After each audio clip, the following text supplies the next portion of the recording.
มีอีกบ่มีอันคนอีกบ่บ่มีมานี่แน่มาคนอาหารช่วยกันแน่อึ๊บโอ้ยพี่น้องเอ้ยเนาะพวกลาบพวกยังอะไรเนาะพวกลาบสุกลาบยังอะไรลาบดิบมีอยู่นำกันนี่แหละเอาอันนี้พวกผักพวกยังก็เพิ่นก็แถมมาให้เลยทั้งเอ้ยเพิ่นมีโชคมีลาบมีโชคมีลาบเนาะขึ้นบ้านใหม่น้องเลี้ยง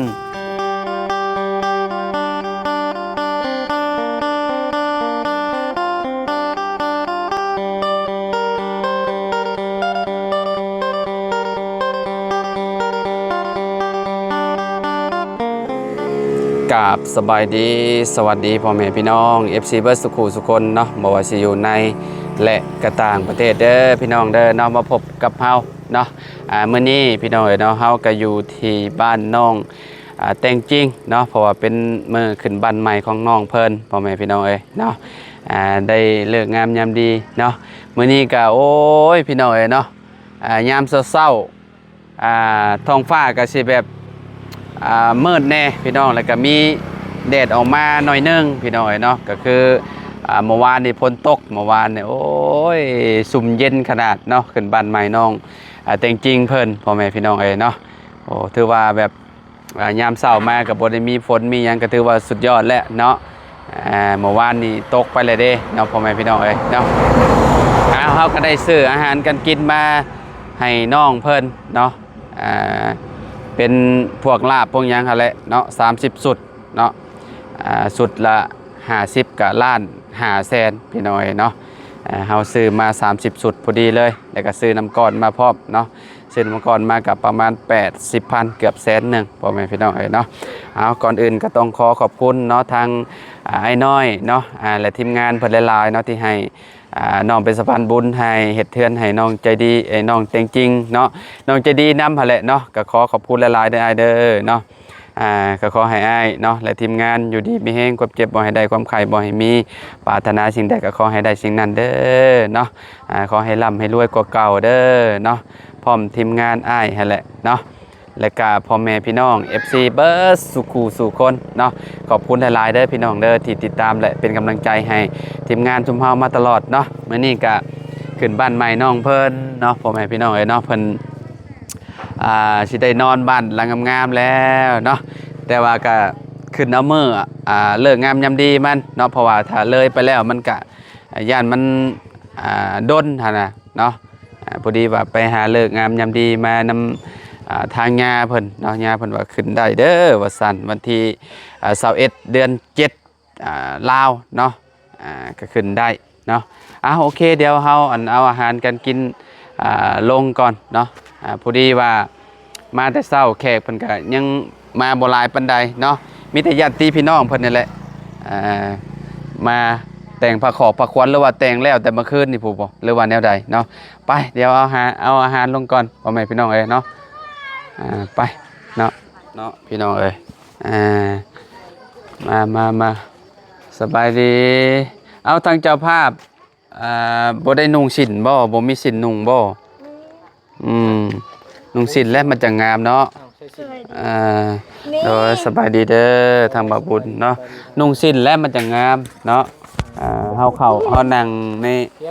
พระควันอันเนาะจังเปลี่ยนเอาอันนี้ลงก่อนละโดยให้บาบุญมันเป็นมือกล้องให้ก่อนพี่น้องมีอีกบ่มีอันคนอีกบ่บ่มีมานี่แน่มาคนอาหารช่วยกันแน่อึ๊บโอ้ยพี่น้องเนาะพวกลาบพวกยังอะไรเนาะพวกลาบสุกลาบยังอะไรลาบดิบมีอยู่นำกันนี่แหละ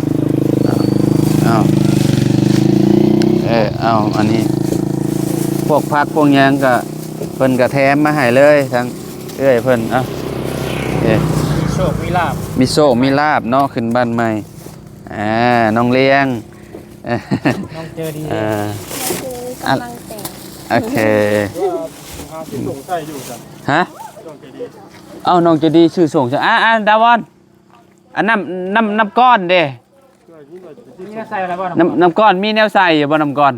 ตู้เป็นกระติกเนาะ อันได้กระติกนะ พอดิ แล้วอันกองโพโดยสบายดีเด้อกองโพมบ่มีบ่ ตะวันพี่น้อง บ่มีเดี๋ยวให้รอบ่มีมาก่อนป้อพาขวัญงามเนาะ งามแล้วเราเห็น เอาลงเนาะโอเคอยู่ซะเนาะน้ำก้อนนี่อันนี้ก็อาจสิโอเคแหละพออยู่ดอกเนาะแบบเอากินน้ำส้มน้ำหยังอะไร พ่อกับชื่อไงแบบเนี้ย มันอยู่ใกล้ๆเนาะมีกระติกกระติกอยู่นี่ก็ได้นะกระติกตัวนั้นน่ะมาบ่มีมาบ่บุญคงมาแต่เช้ามาไปครับมาก่อนข่อยอยู่ใกล้เนาะคักดีโดย ได้แล้ว เอา ตักเป็นตู้เย็นบ่ อันนั้นมันยังกระติกยังฉันนั่นน่ะ โอ้แล้วเนาะติ๊กปูดเปะนี่ไป น้ำก้อนแม่นน้ำก้อนนั้นใส่กินน้ำ ก็ เป๊ปซี่ ปูดกี่ล่ะ เอาไปล้างก่อนละ ก็ติ๊กปูดกี่ล่ะ เอาไปวางไว้อยู่พุ่นก็ได้บัดเลยจังเอานั่นไปเอาเลยจังเอาเทใช่ไปเอาไปไว้อยู่หลังบ้านผมปะเอาวางไว้ในโต๊ะแล้วยังก็เลยจังบัดเลยกระเทน้ำก้อนใช่ปูไปปูมองมัน เย็นเนาะ แม่นเลย ก็มีก่อนเย็นได้ทั้งก่อน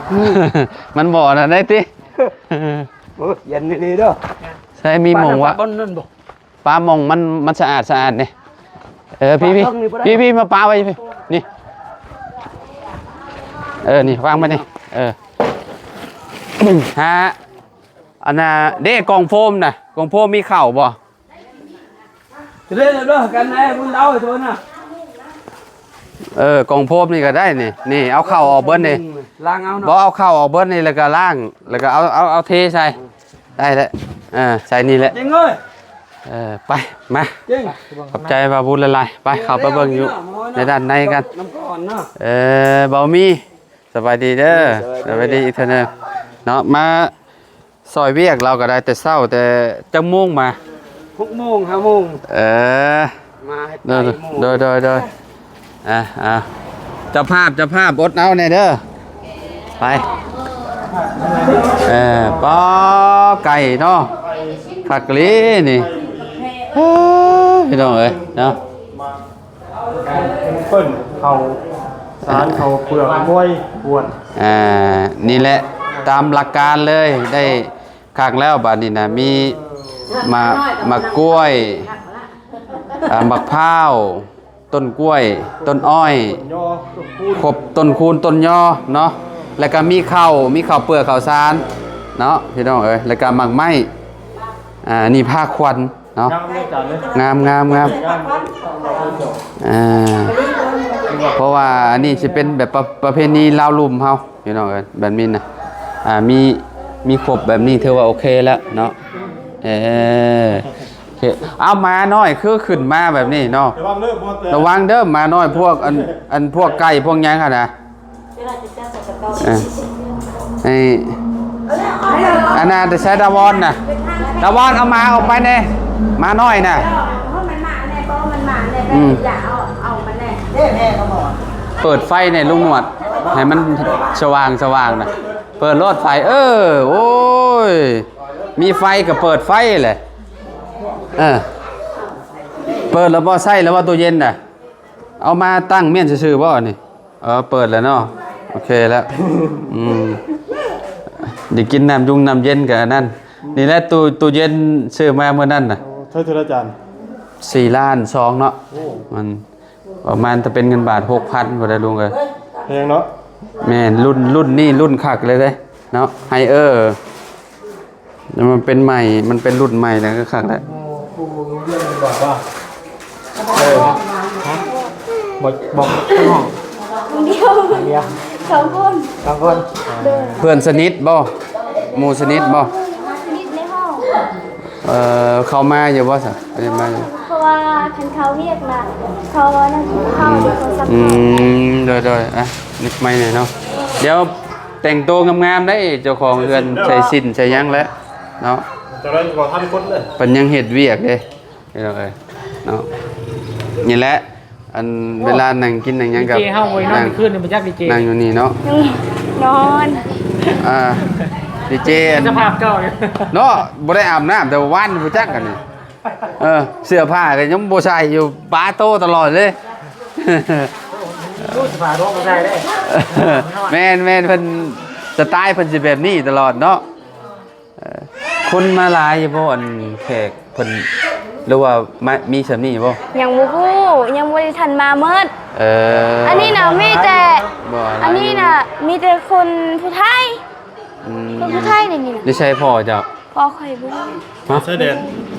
ก็ไปซื้อของใช่เด่น ไปซื้อไปซื้อยังอยู่บนชายแดน ว่า ที่มีการเทอ้อมเพื่อนอ้อมชาติเลย มีนะ เอ้าแม่นบ่ เขาก็ฮู้กันเลย ว่า พา ทางไอ้เราลูกชายเราบอกดิ หาพามมาบ่ เนี่ยแล้วว่าถ้าพอเรามาแล้วก็ไม่เท่าเรามาเนี่ยเพื่อนจีเฮอ้อมเพื่อนแบบนั้น แห่ออมเพื่อนก็คือบ้านเฮาแหละซะหมอมีหมอพามหมอหยังเด้แม่นมันก็แบบมันก็คือบ้านเฮา มีบ้านเฮาเลย แม่นแบบอันเดียวกันเลยพักควันในแบบเดียวกันแบบว่าแบบเฮาสิเบิ่งแบบแทบจะบ่แตกต่างกันเลย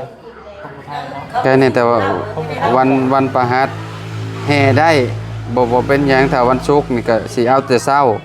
วันเสาร์นี่ก็สวยก็ได้วันประหัสนี่ก็ได้อยู่แบบตะเวนขึ้นเลยฮะนะเพิ่นหาหมอพรมาแล้วบ่รู้ มีได้ ยังไม่ได้บ่ยังบ่มีบ่ เราทำเราก็ได้ตามที่เราบอกนะ มันจะแล้วเฮากับ เราไม่ได้เห็นว่าเราว่าเฮ้แบบนั้น อันนี้คือ แห่เด้อเดี๋ยวไม่แห่เลย อ้าวคนนี้ คนไทยเลยนะ สุดท้าย ผู้ไทย บ่ได้หาไว้ไปว่าเนี่ยหัวนอนนะหัวเขาบ่ฮู้เด้นะบ่ฮู้ว่ามันสิแห่หรือบ่แห่ แม่นแรกๆสิเว้าแบบว่าเอาธรรมดาแบบว่าบ่ได้อีหยังมีแต่ผูกแขนซาอย่างเดียวแล้วก็คือแบบอันนั้นเลยเนาะมัดแขนแล้วก็จบกินข้าวแบบใดเฮาก็บ่เข้าใจเนาะเฮาบ่ได้เป็นคนประสานงานเนาะเราเป็นลมมาบ่ลุง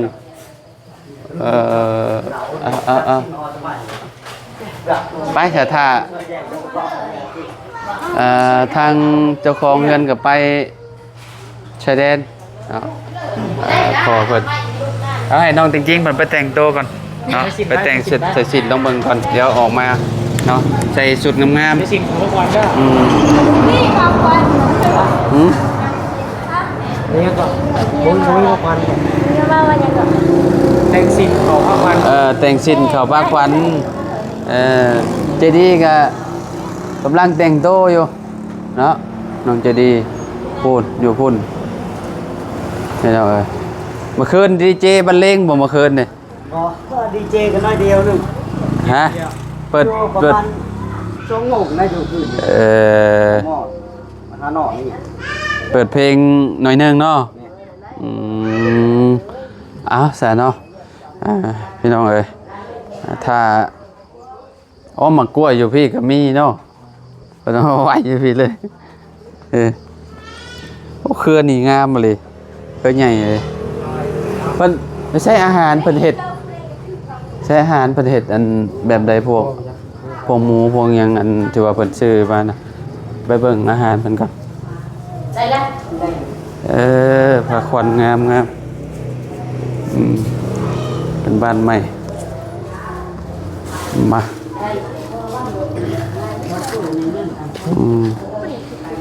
ก่อนแทนนั่งก่อนเนาะ แล้วก่อนใส่เลย นี่อาหารมัน ใส่ คนตัว อันนี้เลยบ่ซุกเลยบ่เนี่ยพร้อมโป้งเลยบ่ฮอนหมู เห็ดลาบบ่ว่ามีลาบบ่ จักนำ มียังใส่ตัวนี้ ซอยได้เนี่ยอาจารย์เคยเห็นมาก ต้มไก่ ซอย ซอยแล้วก็จ้ำแจ่วบ่ เคยเห็นมา อันนี้ ได้ให้กินแบบนั้นเลย ต้มซุปเห็ดได้กิน อ๋อนี่ไก่นี่ก็ได้ อันนี้หมูตัวหนึ่งบ่ต้มอยู่นี่เลยบ่ บ่ก็ต้มเอาแล้วก็ออก ต้มแล้วก็ซอยเนาะ อืม ทำอะไรที่เรานั่น ใช้เบิ่งคักๆ ต้ เด้ น อ ก็จะมุ่งเนาะ เอ่ออืม จับแล้วป่ะ ยัง เอาหัวหมูแล้วจับเนาะจนเอาจับกระถานแล้วก็เพิ่ง อืม แล้วก็มันเยี่ยมแล้วก็เอาเกล็ด จ ตามคลอง อันนั้นเนาะ ช่องอย่างนี่เนาะ ฮะ เป็นแบบลาวแน่นเนาะ แล้วก็ ทางเราเทิงแน่ แม่น เนาะ สองอย่างเนาะ สองอย่างแล้ว เพราะว่าตัวน้อยเรา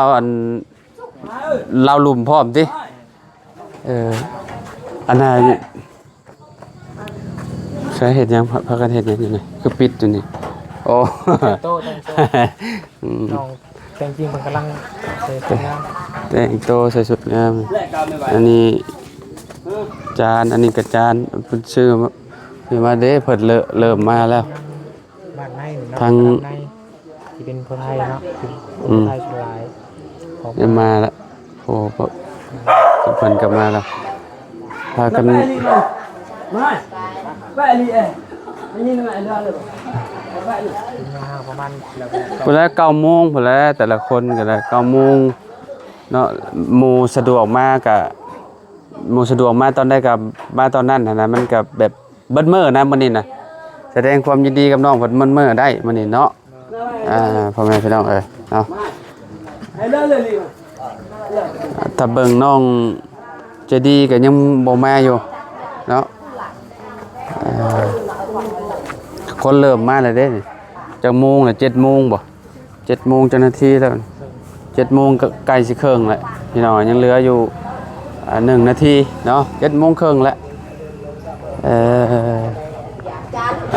เนาะ ดอกขนาด บายดี สวัสดี มาเฮ็ดเวียกแต่จักโมง แต่6 โมง 6 โมงแล้วว่ามาแต่4 โมง5 โมงพุ่น พอ ฝากพรเดี๋ยวเมียเบาดีเนาะพี่น้องฝั่งนี้ก็เป็นอีกเต้นหนึ่งเนาะอยู่ฝั่งนี้พี่น้องเมื่อวานนี่คิดว่าอันนั้นพี่น้องเนาะไม่ยังขาดอยู่พี่น้องเนาะขาดอยู่ประมาณ20 โตนี่แหละว่าซั่นทางอ้ายเพิ่นว่าเนาะมื้อนี้แหละมากับเสาบ่าวบุญเพิ่นเนาะเสาบ่าวบุญสารวันเนาะเสาบ้านน้องป๊อบพี่น้อง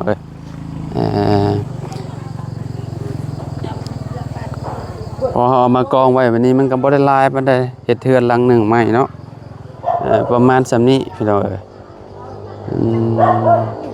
แล้วสิโอนเงินจ่ายเงินค่านี่เพิ่นเนาะค่าไม้ประมาณ29 ล้านเนาะยังบ่ได้จ่ายเพิ่นพี่น้อง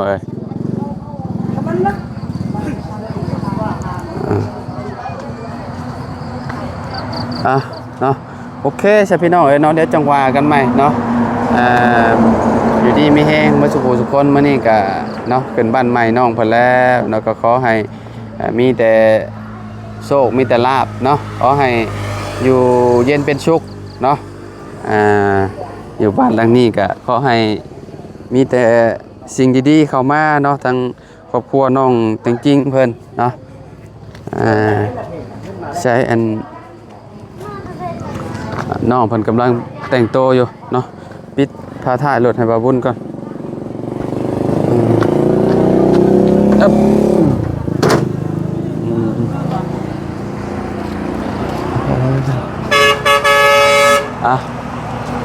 ไปซะพ่อแม่พี่น้องเนาะจังได้ก็ขอบคุณหลายๆเด้อที่ติดตามและเป็นกำลังใจให้เนาะบ่ว่าสิอยู่ในและก็ต่างประเทศขอบคุณทางให้ใหญ่ใจดีกับทีมงานหลายๆน้อยเด้อเนาะที่ให้น้องเป็นสะพานบุญให้เนาะมื้อนี้ก็เนาะขึ้นบ้านใหม่น้องเพิ่นแล้วเนาะขอให้มีแต่สิ่งดีๆเข้ามาเด้อไอ้เด้อเนาะซอยคนทุกข์คนยากมาก็ขอให้เนาะร่ำรวยกว่าเก่าเนาะแล้วก็พ่อแม่พี่น้อง FC ทุกคนนั่นแหละเนาะ ที่ติดตามและเป็นกำลังใจให้เด้อพี่น้องเด้อเนาะเอาสำหรับคลิปนี้เนาะเฮาก็ขอตัวแล้วพอๆกันคลิปหน้าเนาะสบายดีเด้อพี่น้องเด้อเนาะ